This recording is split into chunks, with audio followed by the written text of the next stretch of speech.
கோவையில் துணை முதல்வர் உதயநிதி பங்கேற்கவிருந்த நிகழ்ச்சி திடீரென ரத்தானதை அடுத்து செய்யப்பட்ட ஏற்பாடுகளை என்ன செய்வதென்று தெரியாமல் மாவட்ட நிர்வாகம் குழப்பத்தில் இருக்கிறது.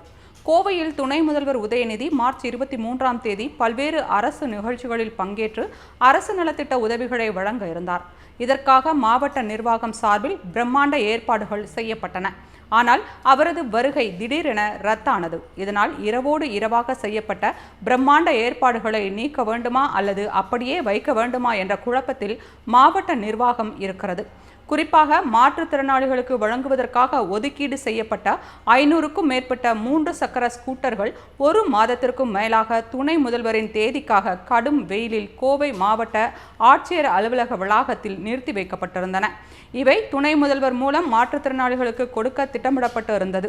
ஆனால் நிகழ்ச்சி ரத்தானதால் ஒரு பகுதி ஸ்கூட்டர்கள் விழா நடக்கவிருந்த ஆர்எஸ்புரம் பகுதியில் உள்ள விழா பந்தலிலும் மற்றொரு பகுதி ஸ்கூட்டர்கள் மாவட்ட ஆட்சியர் அலுவலக வளாகத்திலும் நிறுத்தி வைக்கப்பட்டுள்ளன.